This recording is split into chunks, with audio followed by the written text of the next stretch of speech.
बाहर से आए वो तो जाने चाहिए ना, हमारे भारत देश में रह रहे बाहर से आके आके।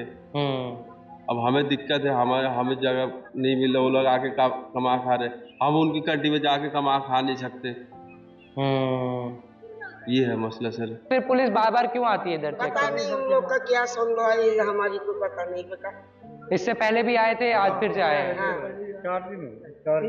3-4 बार आ गए हैं। हाँ। उसमें देखने वाली बात यह है कि ये इतने दिन सत्ता पे कहीं रोहिंग्या और बांग्लादेशी के वोटों पर तो नहीं बने हुए थे। तो ये इधर कॉलोनी है, कालिंदी कुंज का पीछे इलाका पड़ता है, और ये वो कॉलोनी है जहां पर असम से आए हुए लोग, मणिपुर से आए हुए लोग, जो जिसे आप कह सकते हैं ना कि हमारे देश के अंदर ही बहुत सारे लोग ऐसे हैं जो प्रवास करके दिल्ली आते हैं काम चलाने के लिए, पैसे कमाने के लिए, रोजगार के लिए। और यहाँ से थोड़ी सी दूरी पर पीछे एक कैंप है, रेफ्यूजी कैंप। वहां पर वो लोग हैं जो बर्मा से, बांग्लादेश से एज ए रेफ्यूजी इंडिया में रह रहे हैं। बहस इस चीज को लेकर है, जो हमने आपको एपिसोड के स्टार्टिंग में भी एक क्लिप दिखाई नड्डा साहब की, जिसमें उन्होंने भी आरोप ये लगाया कि कहीं ऐसा तो नहीं है कि आप बांग्लादेशियों के वोट लेकर के सरकार बना रहे हैं। तो बहस इस मुद्दे पर है कि क्या ऐसे कुछ लोग हैं जिनको जो जाली दस्तावेज बनवाकर दूसरे देश से भारत आए और अब यहाँ रह रहे हैं और वोट डाल रहे हैं, और जो आरोप भारतीय जनता पार्टी ने आम आदमी पार्टी के ऊपर लगाया है कि इनकी वोट से आपकी सरकार बनती है, उसमें कितनी सच्चाई है। दूसरी बात ये कि जो रोहिंग्या मुस्लिम्स आकर भारत में रह रहे हैं, जो रेफ्यूजी हैं, जिसकी तस्वीरें आपको स्क्रीन पर दिखाई जा रही हैं उस कैंप की, मैं वहां पर सुबह गया, उन्होंने बात करने से तो परहेज किया क्योंकि उनको डायरेक्शंस थे कि आप बात ना करें। तो क्या वो लोग खुश हैं? उन्होंने अपनी अपनी कहानी बताई। हर देश में कुछ ना कुछ रेफ्यूजीज होते हैं, उन रेफ्यूजीज को लेकर सरकार का क्या रवैया है वो हर सरकार अलग अलग तरीके से अपनाती है। यूनाइटेड नेशन भी उसमें इक्वली इन्वॉल्व रहता है। लेकिन ये एक ऐसी कॉलोनी है जिस कॉलोनी में अलग अलग जगह से आए लोग रहते हैं। यहाँ पर आज सुबह चेकिंग हुई, और अब इस कॉलोनी के लोगों का क्या कहना है वो बात करने के लिए हम यहाँ पर आए हैं। तो मेरे साथ इस वक्त एक दोस्त मौजूद हैं। क्या नाम है आपका? क्या राजू नाम? दास। राजू दास भाई। राजू दास, क्या करते हो आप लोग? मैं सर कवारा मिलता हूँ। कबाड़ा बीनते हो? और इधर कितना टाइम हो गया आपको रहते हुए? 20 साल हो गए सर। 20 साल हो गए, मतलब यहीं पैदा हुए थे आप? पैदा वैसे नहीं, मैं गाँव में पैदा हुआ। गाँव किधर है आपका? वैसे तो हूँ आसाम का मैं। आसाम से? हाँ। तो राजू भाई, आज इधर सुबह पुलिस भी आई थी जी और अब दिल्ली में चुनाव भी होने वाला है। बिल्कुल सर। तो अब चुनाव से पहले एक नई बहस छिड़ी है।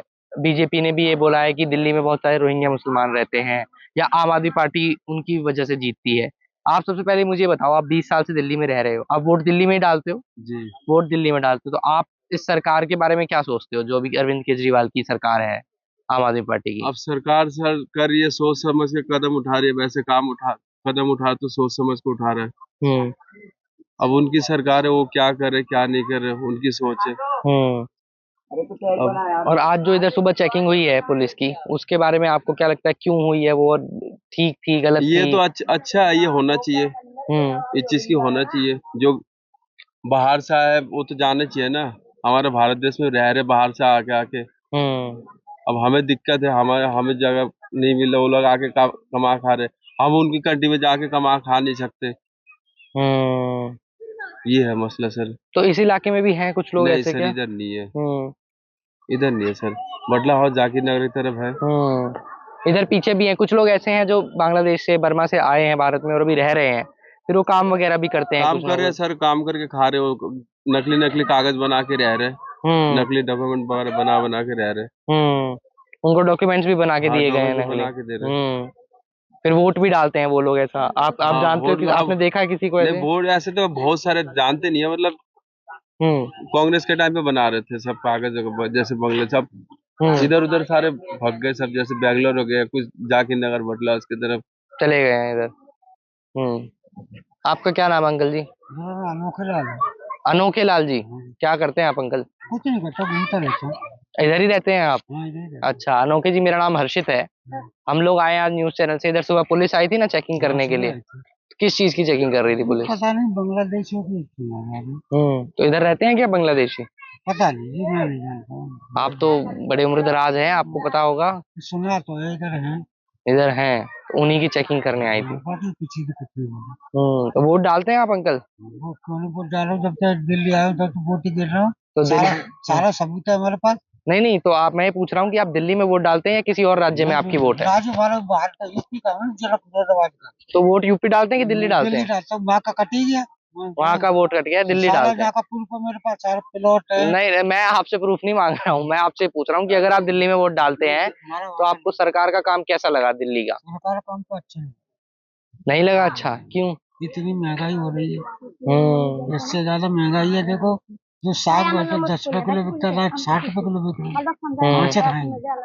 और 2011 से कमाता नहीं। मेरी वाइफ कमाती थी अकेले, 2011 से बैठे बैठे खाता हूँ। आपकी वाइफ कमाती हैं? चलो बाप पूछ लो, और भी खड़े हैं। क्या काम करती हैं वो? कूड़ा उठाती है कोठियों में। कूड़ा उठाती हैं कोठियों में। एक चीज बताइए मुझे अंकित जी, अभी बीजेपी ने, भारतीय जनता पार्टी के जो बड़े बड़े नेता हैं, उन्होंने सबने आम आदमी पार्टी के ऊपर ये आरोप लगाया है कि दिल्ली में जो रोहिंग्या मुस्लिम रह रहे हैं या जो बाहर से आए हैं, बांग्लादेश से आए हैं मुसलमान लोग, उनसे आम आदमी पार्टी को वोट मिलता है और उनके दम पे सरकार बनी है। आपका वो तो पता है, तो उन्हीं के दम पे बनती है सरकार, उन्हीं के दम पे बनती है। उन्हीं को ना, वो उन्हीं के ऊपर कूदते हैं ना। ऐसा लगता है आपको? क्योंकि इस कॉलोनी के अंदर जो झाड़ू वाला था ना, पूरा ये कॉलोनी जो हमारा कंजर कुंड में ना, सब टोटली वोट उसको गया, झाड़ू वाले को। वो तो 0 बना दिए। सारा वोट झाड़ू वाले को गया? नहीं गया, नहीं गया, एक भी नहीं गया। फिर किसको गया वोट? चला गया, पता नहीं कहाँ चला गया, भगवान जाने। हमने भी दिया था। मेरे घर में 6 वोट है। मेरा लड़के का है, मेरी बहू का है। तो आपने पिछले चुनाव में वोट तो डाला था? किसको डाला था आपने? वालों को ही कह रहा था। आम आदमी पार्टी को डाला था आपने? हाँ, पर भारतीय जनता पार्टी जो है वो ये कहती है कि आम आदमी पार्टी को तो रोहिंग्या मुस्लिम वोट डाल रहे हैं, ये जो आके दिल्ली में रह रहे हैं। वो तो वो जाने, पर जब जो ना झाड़ू वाला एक काम अच्छा कर रहा था। क्या? हमारी कॉलोनी के अंदर एक हाई फाई स्कूल बना दिया झाड़ू वाले ने। इसी कॉलोनी में? इसी कॉलोनी के अंदर है। और बच्चे भी अच्छे पढ़ रहे हैं, और सूचना अच्छी है बच्चों को, सारी सुविधा कर रखी है। और इस कॉलोनी बांग्लादेश से आए लोग भी हैं आपकी कॉलोनी में? है इधर भी, मैं इतना नहीं जानता हूँ, पर है तो है, लेकिन इधर पर इतना पता नहीं है, पर है तो लोगों को मुँह सुनता है तो है इधर। है इधर, उसी की चेकिंग के लिए पुलिस आई थी आज। बाकी कुछ चीजें कुछ नहीं बोली।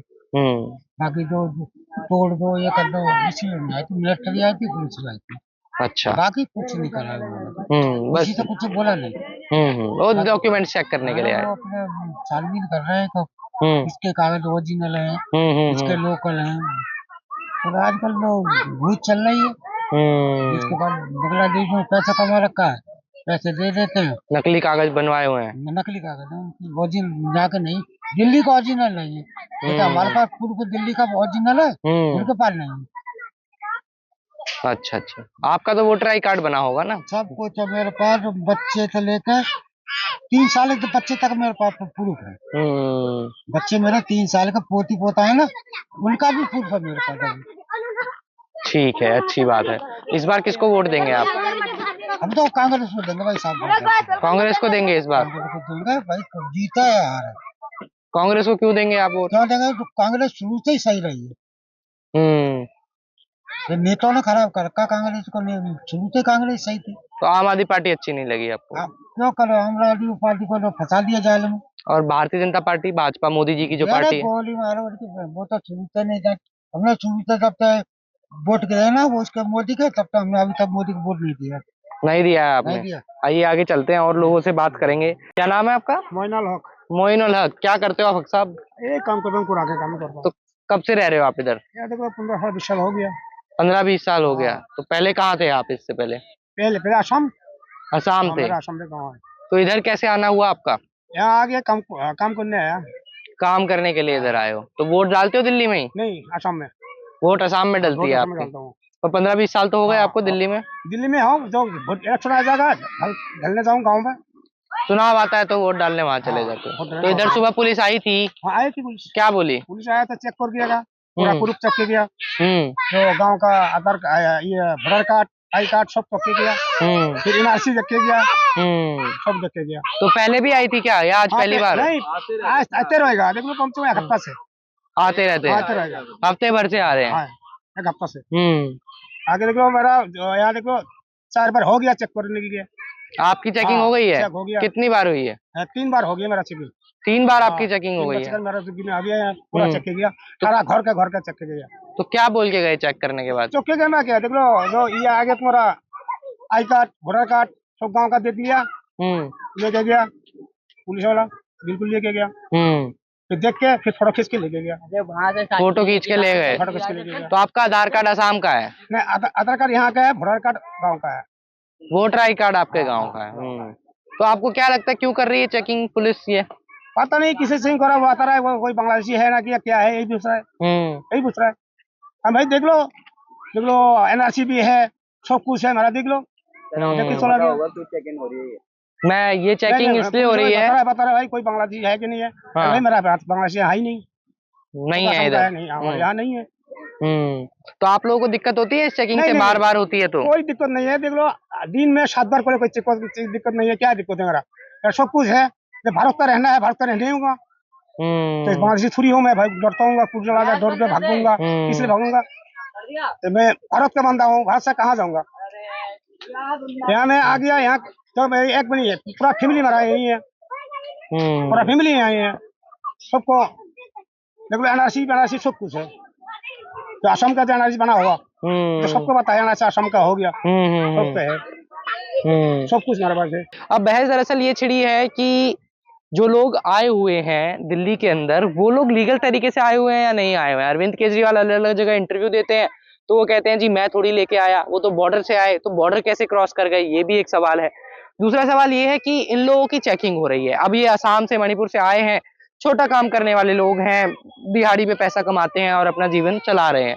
आप देख रहे हैं जिस तरह की परिस्थितियों में ये लोग रहते हैं, दोनों तरफ चारों तरफ कूड़ा आपको नजर आएगा, इनके बच्चे, इनके परिवार सब यहाँ पर हैं। ज्यादातर लोग मुसलमान हैं जो यहाँ पर रह रहे हैं, चाहे असम और मणिपुर से आए हों। तो इनकी चेकिंग भी अब होने लगी है और ये सारी चेकिंगें हो रही हैं दिल्ली चुनाव की तर्ज पर, क्योंकि रोहिंग्या मुसलमानों को लेकर जो नया मुद्दा दिल्ली चुनाव में उभर कर आया है वो कितना असर छोड़ता है, ये भी एक सवाल है। आप इस सवाल का जवाब कमेंट में हमें जरूर दीजिएगा कि क्या आपको लगता है दिल्ली 2025 के विधानसभा चुनाव में रोहिंग्या मुसलमानों का दिल्ली में होना एक मुद्दा है या नहीं।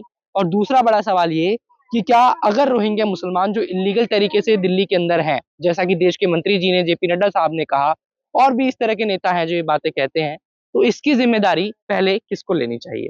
क्या बोली पुलिस? आधार कार्ड, पहचान पत्र सारे चेक कर रहे थे। तो पहले भी आए हैं, इससे पहले भी? पहले भी आए। 4 जगह हो गया। तो आपको कितना टाइम हो गया दिल्ली में रहते हुए, कितना साल हो गया? यहाँ पे मेरे को कम से कम 40 साल हुआ। 40 साल हो गया। पहले कहाँ थे आप? यहाँ पे गुजार दिया, असम। असम से आप इधर आए? असम गुवाहाटी का। तो पुलिस क्या बोली चेक करते हुए? बोला था जे कागज कौन बांग्लादेशी है ना असम की है, ये चेक करने का कागज देख रहे थे। तो इधर बांग्लादेशी है क्या? इधर कोई बांग्लादेशी नहीं है, सारा असम का, सबको हाथ में पूरा, सबको क्यों परेशानी उठावे, सबका असम का। ऐसा नहीं है, किसी ने बाहर का आदमी रहने नहीं देता, बाहर का आदमी एक पे कोई नहीं। गाँव के आदमी। तो फिर पुलिस बार बार क्यों आती है इधर चेक पता करने? नहीं उन लोग का क्या संदेह है, हमारी को पता नहीं बेटा। इससे पहले भी आए थे, आज फिर से आए हैं? 4 दिन हो गए, 3-4 बार आ गए। मुझे तो पता नहीं बेटा कैसी आती है। तो आप वोट किधर डालती हो? आप वोट डालती हो? डालती हो असम पे। असम में डालते हो? आप भी वो असम में डालते हो? आप दिल्ली में डालते हो? हम लोग असम का डालते। 2 महीने के बाद बताने पड़ेगा, 2 महीने का बाद हमारे असम का आइडेंटिटी कार्ड भी है। ठीक है, दिखाता हूँ यहाँ पर लोग जिस तरीके से रहते हैं। तो आप देखेंगे कपड़े सूखे हुए और एक छोटी सी टाउनशिप, आप इसको समझिए शहरी भाषा में, जो इन लोगों ने यहाँ पर बसाई हुई है, और अपना काम करके कबाड़ा बेच के इस तरीके से गुजारा होता है। तो इधर चेकिंग हो रही है और ये दिल्ली की उन बहुत सारी दर्जनों झुग्गियों में से एक झुग्गी है जहां पर इस तरीके से असम, मणिपुर या बिहार, पश्चिम बंगाल से आए हुए लोग रहते हैं। और अब उनके डॉक्यूमेंट्स को लेकर जो चेकिंग का अभियान है वो चलाया गया है कि कहीं इन्हीं के अंदर तो वो लोग नहीं है जिनको रोहिंग्या मुस्लिम बता रही है देश की सरकार, और बता रही है तो बड़ी जिम्मेदारी से बता रही होंगी क्योंकि बहुत जरूरी भी है। तो कहीं इन्हीं में तो वो लोग इलीगल कागज छुपाकर नहीं बैठे हुए हैं। आप अपनी राय कमेंट बॉक्स में जरूर दीजिएगा कि क्या दिल्ली चुनाव में ये एक मुद्दा है। तब तक आप मोजो स्टोरी देखते रहिए। कैमरा पर्सन अनूप कुमार के साथ मोजो स्टोरी के लिए हर्षित शर्मा।